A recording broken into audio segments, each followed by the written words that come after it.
I bring this sacrifice, my open heart.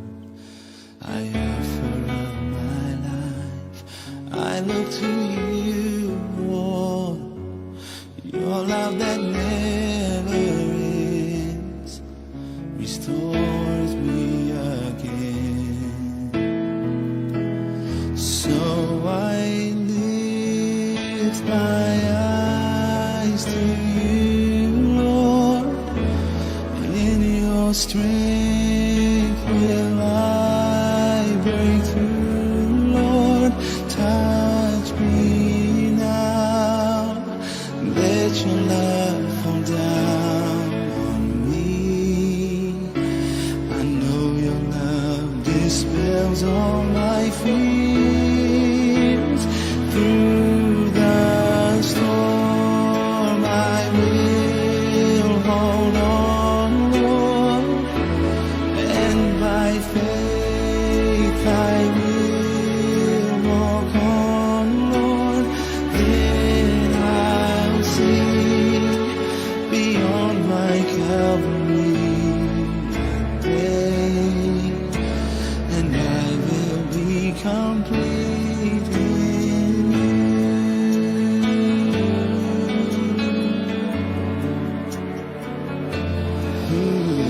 Here I am, oh God. Here I am, this sacrifice, my open heart. I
Basta ka na. I am surprised by what I have read in a book entitled World Religion Demystified. Yes. In the definition of sin, I am surprised to read Len. that sin is not a nature of the person. In the Hebrew word for Satan, which means adversary, the Jewish people believe that one of the things human beings struggle against every day is their evil inclination. It is only inclination. In our vernacular term, that is pagkahilig. This is not a force or a being within Judaism, but rather the inherent ability to do evil in the world. Using the term Satan to describe the evil inclination this is not the general practice. You can still remember when the Lord has declared to Peter that by his testimony he will have the key to open the kingdom of heaven and no evil can prevail against it. But later, he declared him to be a devil because he was having another plan to prevent the fulfillment of the plan of God for the Messiah to be crucified. He will prevent it. So he was called a devil. But there were people who believed that it was only a reflection of the spirit that was in Peter when he said that he will not allow that the Lord will be separated from them. Or martyred. Or martyred. Yeah, that's the better word, martyred. Sin is regarded in Judaism as an action undertaken by the humans. It is not as a state of being. It is not a human nature to be. Only a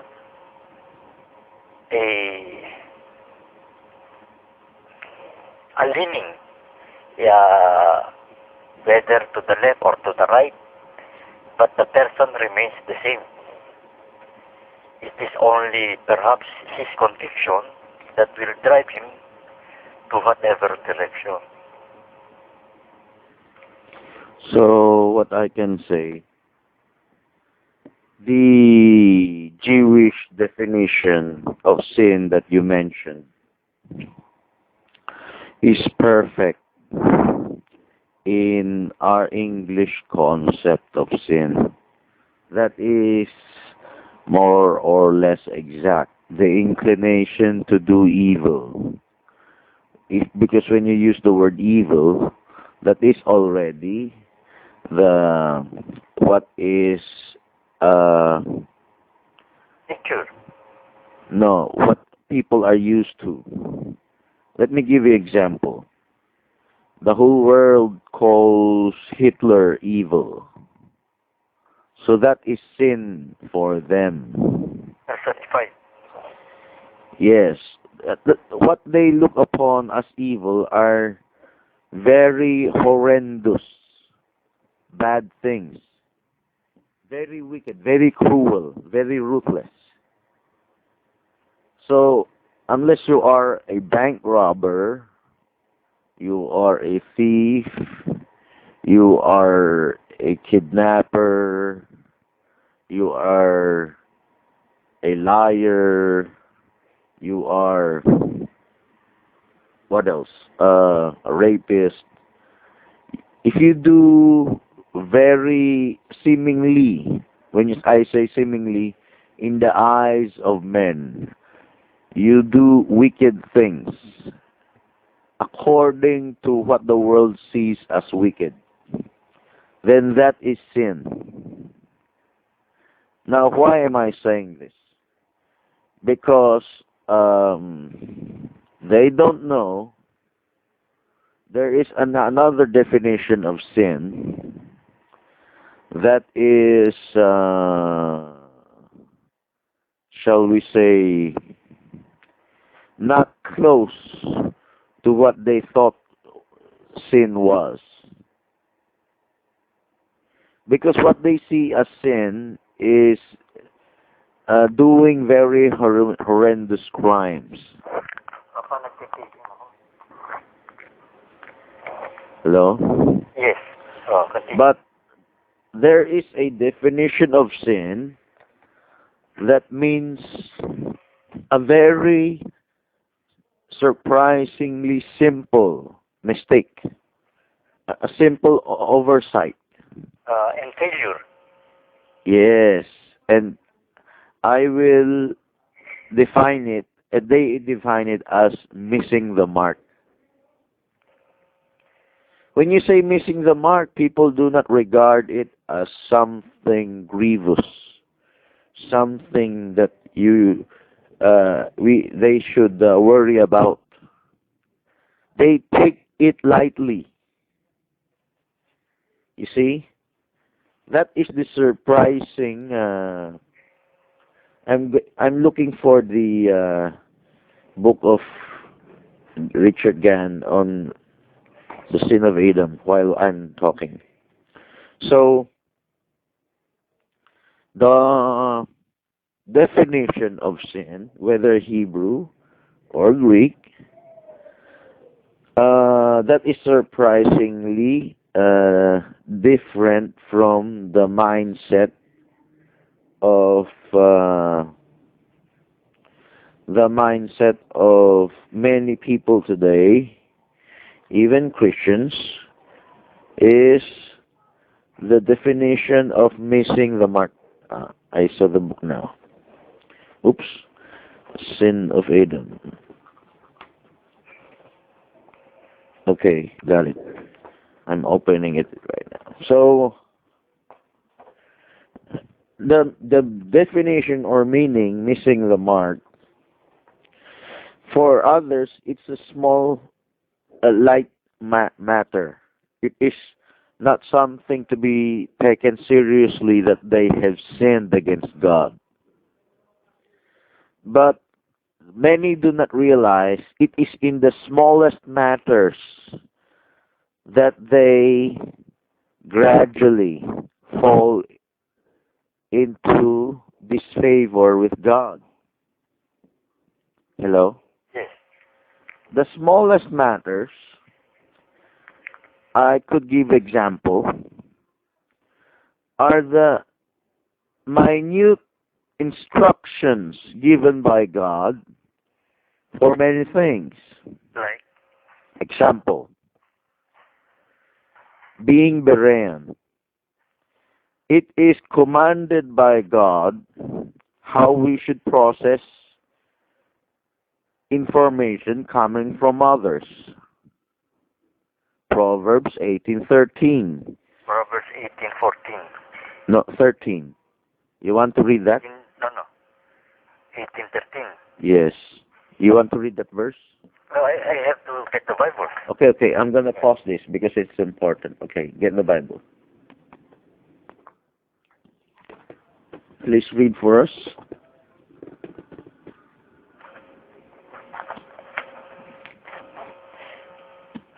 Proverbs 18:13. This verse, people do not realize, had something to do with being Berean.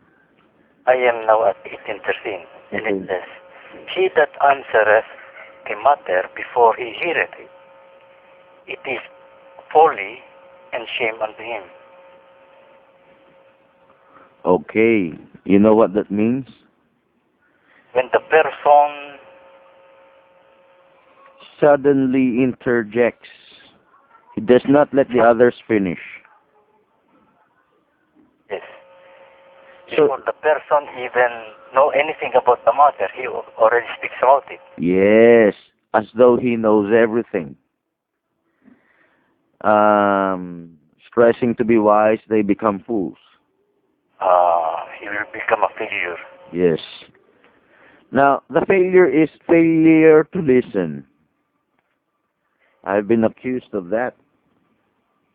Okay, of course, I strive to listen more than others because others I see are very quick to judge without knowing the facts of the other side, and they judge unrighteously. Judging the smallest matters is sin. If you fail to judge righteously, you get the picture? You cannot stay neutral. You have to judge the smallest matters.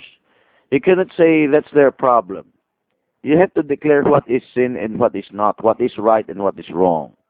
Proverbs 19:9 says, "A false witness shall not be unpunished, and he that speaketh lies shall perish." You know, there is a false witness that is evidently grievous, but there is a false witness that people take lightly. How about you misunderstood someone? How about you Have wrong definition. you have a false concept of someone? That's right. That is sin. And when you speak it out, it becomes a false witness. Mhm. So, I'm going to read from the book of Richard Gann, What is Sin? Dictionary defines sin as transgression. He's reading from a dictionary of religious and moral law, especially when deliberate. In Tagalog term is pagsalangsang. Yes. Another sentence, a condition of estrangement from God as a result of breaking His law. Estrangement would be Alienation. different. You disfavor from God. Favored. Yes. However, in the Bible, there are several words in the Hebrew and Greek that are translated sin. In the Old Testament, so we're going to use Hebrew now, there are 3 Hebrew words that are translated sin. Pesha, Strong's Concordance 6588. Pesha from H6586, a revolt, national or moral religious rebellion, sin, transgression, trespass. Okay. Second, Avon, Strong's Concordance 5771. Avon, Avone, Avon. H5753. Have you heard that from in your classes? Ano? Not Is yet. it Avon? Yes. Perversity, moral evil, fault, iniquity, mischief, punishment. Did you said Avon earlier?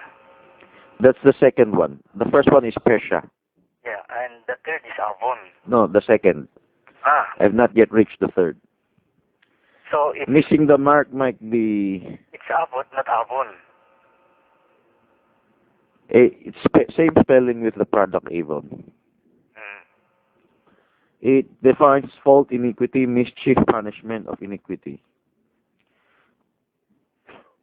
So, the third is chata. Chata. Strong's Concordance 2398. Chata, kowtow, a primary root verb to miss. To miss. Here it is, the third one. Missing the mark, to miss. This is Sata. C-H-A, but it's pronounced letter K. Cow. Kowtow. Kowtow. Sataw. Ka. Akataw. K-H in the Book of God. Of course, he copied from the Strongs. Kataw. To sin, to infer, to forfeit, lack, expiate, repent, causate, lead astray, condemn, bear the blame, cleanse, commit sin by fault, harm he hath done, loss, miss, make offend, offer for sin, purge, purify, make reconciliation. So this is closer to missing the mark. He said all 3 describe sin, yet there are differences. Notice the difference between iniquity and transgression and sin. Iniquity he will define as inequality. It is against equity. It is not the same, meaning they're different. Yes, he quoted Psalms 32 verse 5. I acknowledge my sin, katao, to you, and my iniquity, avon. So there's difference between iniquity, sin. I have not hidden, I will confess my transgression, pesha, to the Lord. Yes, sir. So, I think the first could be missing the mark, iniquity, Kataw. maybe his actions, his that has inequality. Transgression might be against what was written, against the statutes of God. Transgress, go beyond what was written, and you forgave the iniquity, Avon, of my sin, Katao, Selah. Exodus 34 verse 7. Keeping mercy for thousands, forgiving iniquity, transgression, iniquity, Avon, forgiving iniquity, Avon, and transgression, Pesha, and sin, Katao. By no means clearing the guilty, visiting the iniquity of the fathers upon the children, and the children's children to the third and fourth generation. I'd like to say something, Brother Omar, because it hit me, hello, Yes. visiting the iniquity of the fathers to the children, the third and fourth generation. We have what we in the church as this hukum ministry, the reckoning. Have you heard of that? Reckoning. Yes, the term reckoning is Checking up that if they do exactly what was instructed. It's like admonition and follow up. It's like supervision. Like a therapist supervising a person what to eat. the checkup. Yeah, yes. It has checkup, it has guidance and many other things. Now, if we look at iniquity or sin as missing the mark, a sin per se, then if it's missing the mark, then many families are missing the mark every day. Even ministers, even Christians. And there's no guilt about it. They don't feel any guilt. It's the role of the counselor, the guidance counselor, the supervisor, the reckoning, to make him realize that. It's a small matter. Example, I taught Sister Lisa how to use the rod to her child. She uses the rod. Traditional people use the rod in a wrong way. Sometimes, coincidentally, they correct children, but most of the time they don't. Or they use the rod only for a threat. That's one. Another is when they could not bear it anymore. When they could not bear the iniquity or disobedience of the children anymore. And others use the rod just for any whim. But biblically, you use the rod to train the child.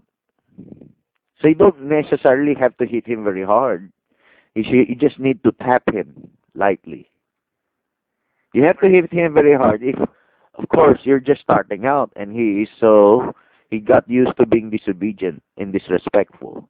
But once you use the a heavier force just to rein in a child, if you closely monitor, closely supervise, you don't need to repeat those heavy-handed punishment again.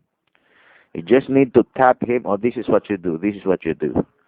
And the child, as time progresses, will learn. And as he grows up, he will never get punished anymore. When he grows up, he will just become obedient. He will just get used to being obedient. He should not suffer for the same iniquity. Actually, the disobedience of the children is because of the fathers. That's why the language in Exodus, visiting the iniquities of the fathers upon their children.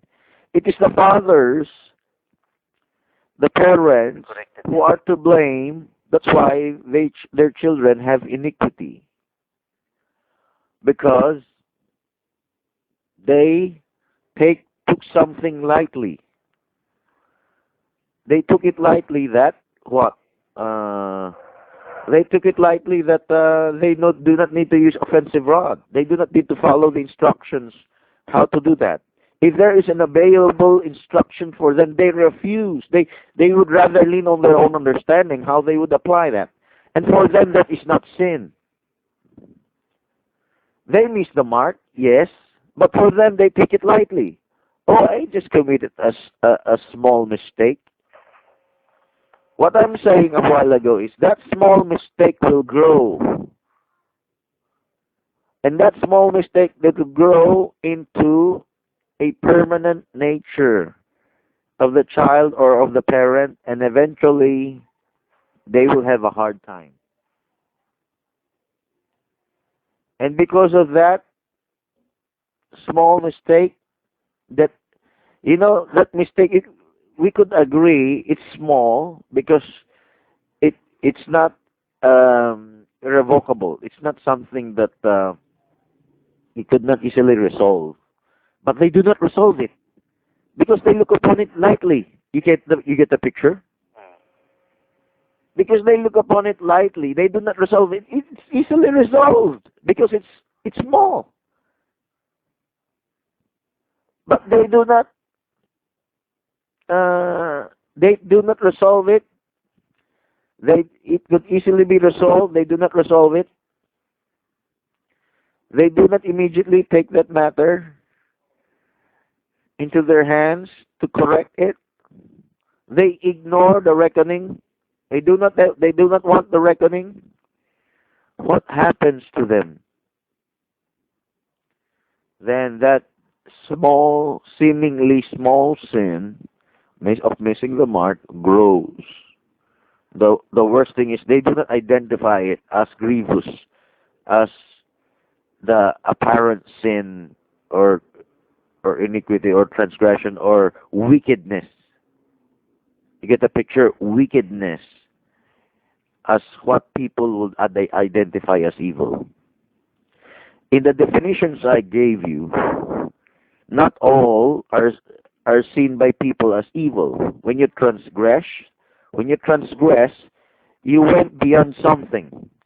When there's iniquity, although others look upon the word iniquity as something evil, but in reality, iniquity could go as light as not being fair.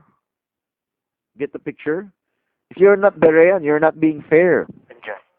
You're not being just because you fail as a judge to comprehensively, objectively, exhaustively exhaust all the evidences of the other side, or even give the other side all chances.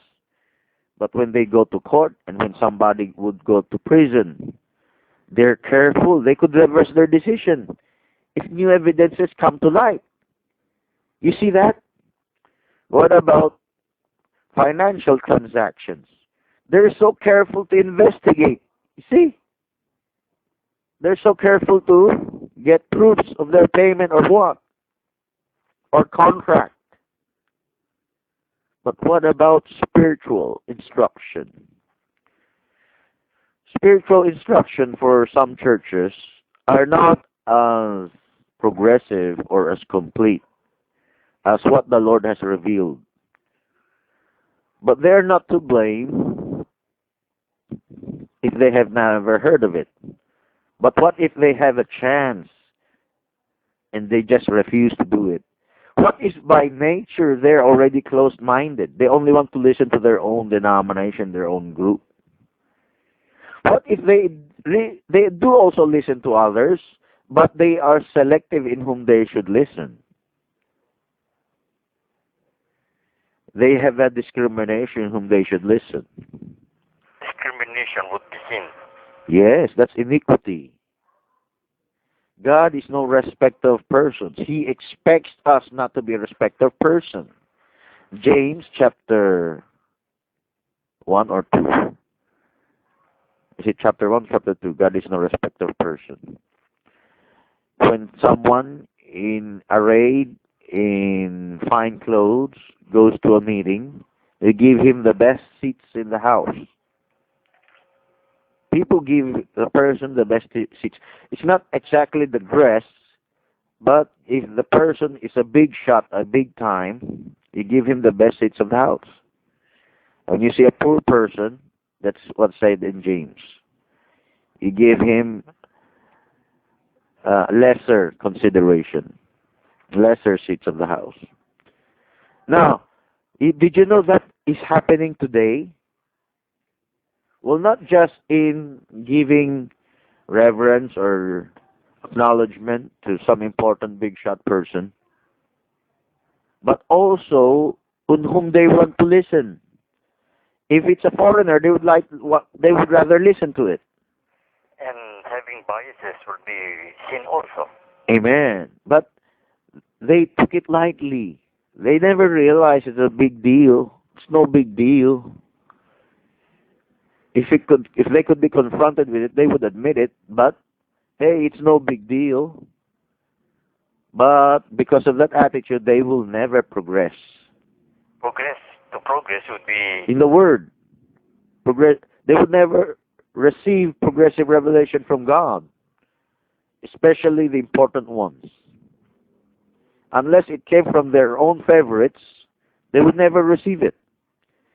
But you know, God's way of humbling His children, sometimes God will use those whom people despise to give revelation to them. And it's a it's a lesson for me that those what I was trained to despise in my, shall we say, younger years in the ministry or in my previous church for my pastor, I despised other end-time churches. I despised other groups that are not from our own.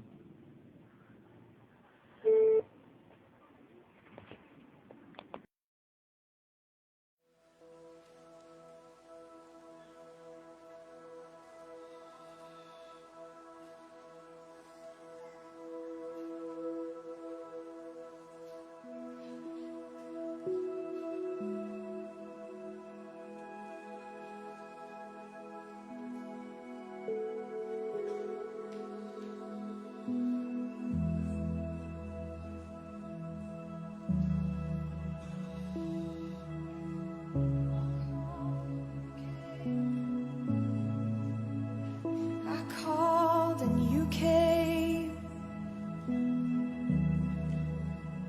I called and you came.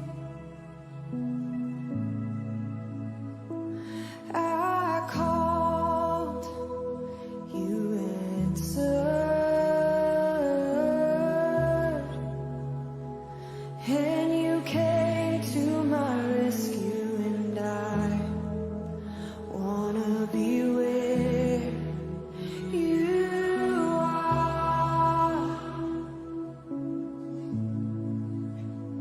Oh, I called, you answered, and you came to my rescue, and I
'cause I